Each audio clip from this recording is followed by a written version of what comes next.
Bonjour à tous, bienvenue dans ce nouveau numéro de la météo du Bitcoin, mercredi 17 novembre.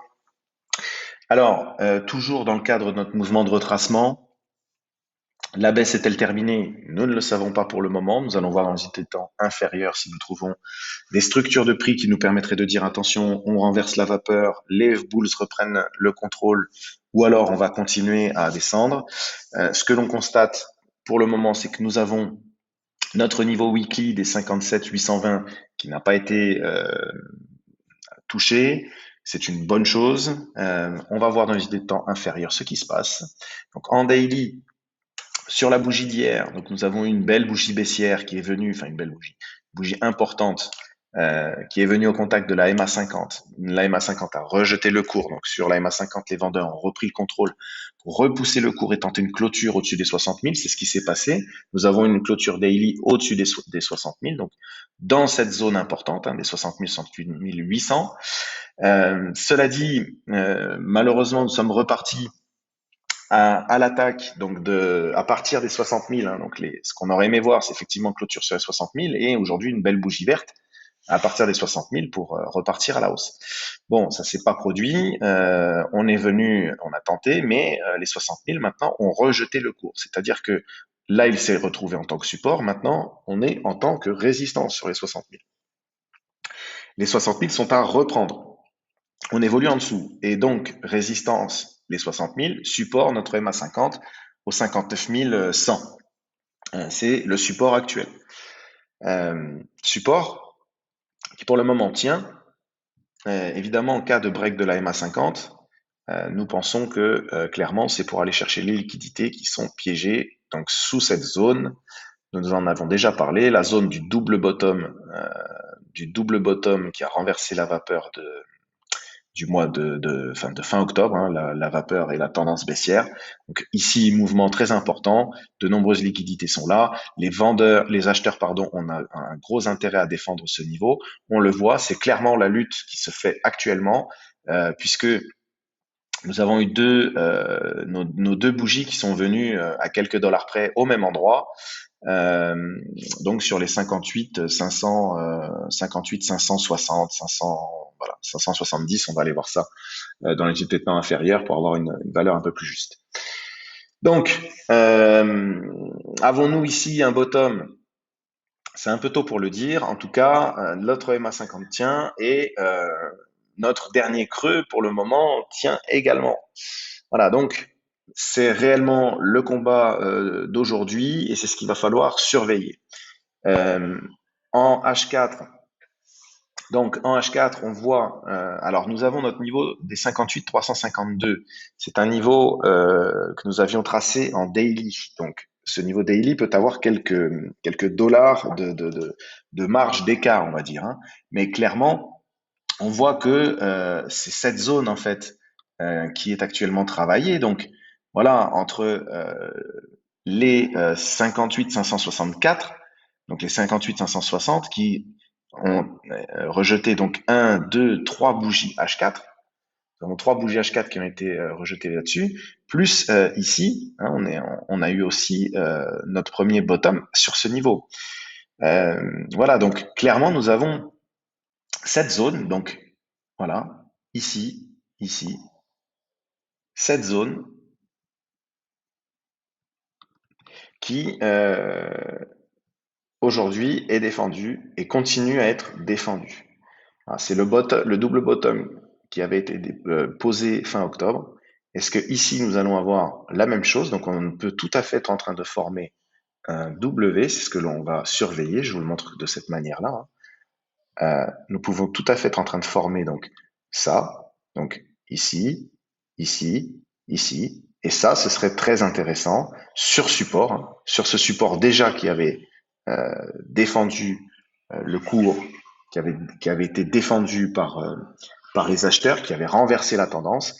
Est-ce que les acheteurs sont suffisamment puissants sur ce niveau et ont assez d'intérêt à défendre cette zone pour ne pas justement se faire piéger les liquidités et les stops qui sont posés ici? Y a-t-il un tapis d'ordre d'achat suffisant pour maintenir ce niveau? Eh bien, c'est ce que nous allons voir. Pour le moment, ça tient. Ça tient. Et voilà, on le voit hein, à travers la Chico, on peut même se mettre en line, hein, j'aime bien faire ça, puisqu'on voit effectivement la structure qui se dessine. Donc voilà, c'est ce qu'il faut surveiller. C'est ici, est-ce qu'on va faire ça? Et ça, ce serait le signal d'un renversement de la tendance baissière. On aurait réussi à poser un double bottom, pardon, en H4. Alors, au niveau des indicateurs techniques, il n'y a pas grand-chose de plus. Évidemment, par contre, si on enfonce cette zone, bah, vous le savez, hein, voilà, c'est pour aller piocher ici. Ce qu'on aimerait voir, c'est malgré tout, même si on venait à piocher les liquidités ici, et on va revenir sur le daily, si on venait à piocher, à chercher les liquidités qui sont donc en dessous de ce double bottom, c'est même si on mèche un peu, on pourrait peut-être faire ça, hein, on pourrait peut-être faire, voilà, hop, piocher les liquidités, aller mêcher peut-être sur le pivot, et puis une clôture quand même malgré tout au-dessus des 38,2.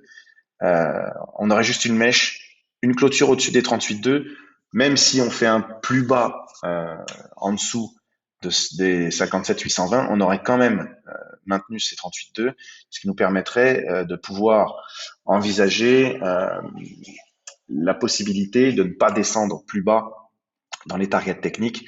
De rester au-dessus des 38,2 nous permettrait d'envisager la mise en place d'une structure, enfin de dire que les vendeurs conservent, les acheteurs, pardon, excusez-moi, conservent la main sur ce mouvement et sont prêts à repartir à la hausse. Si on commence à clôturer sous les 38,2, les targets baissières sont un peu plus bas. On le verra. Pour le moment, c'est pas l'objet, donc on reste sur ces niveaux-là.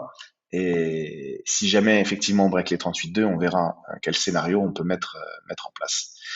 Euh, voilà, moi, malgré tout, ce que j'aime bien, statistiquement parlant, c'est effectivement qu'on défende bien cette zone. Voilà, c'est très clair pour le moment.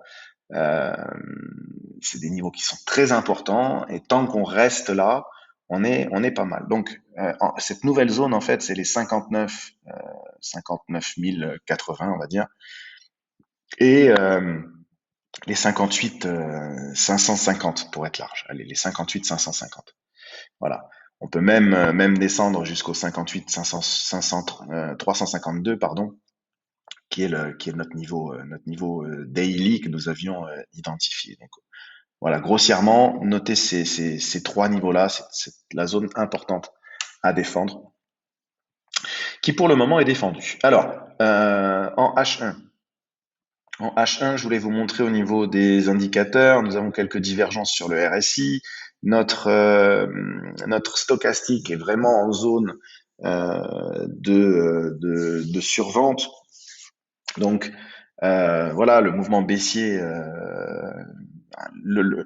cet indicateur peut rester hein, en zone d'enfoncement comme ça, mais en tout cas, là, il va avoir vocation à repartir à la hausse, plus les divergences. Voilà, pourquoi pas tenter euh, là de poser un bottom. Euh, c'est ce qui est peut-être en train de se produire. On voit, par contre, je vous ai laissé les niveaux, donc on voit qu'on a ici les pivots, pas les niveaux, pardon. On voit qu'on a ici un pivot, donc on va le mettre en turquoise. Voilà, on a un pivot et on a aussi des niveaux un peu plus bas. Donc ici,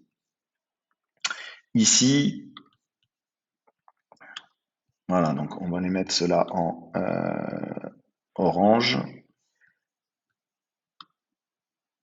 Hop, voilà, donc on retire tout ça pour la bonne lecture et on regarde ce que ça nous donne en termes de niveau. Donc on voit que notre niveau pivot, donc en horaire, hein, qui fonctionne sur du H4 et sur du H1, bah, il est quand même défendu. Euh, voilà, on voit que les niveaux tracés sont intéressants. Euh, on est vraiment sur la même structure. On défend la même structure que ce qui s'est passé, que ce qui s'est passé ici là sur la fin du mois d'octobre. Voilà, donc espérons que ça tienne. Est-ce qu'on a un signe d'un double top ici, d'un double bottom, pardon, ne parlons pas de malheur, d'un double bottom, pourquoi pas? Voilà, il faut voir comment va se construire cette bougie qui termine dans 11 minutes. Pour le moment, on a effectivement un bottom ici, un sommet. Si on vient poser un deuxième bottom ici et qu'on repart à la hausse, eh bien effectivement, on aura une structure en double bottom ici, posée. Donc, pourquoi pas?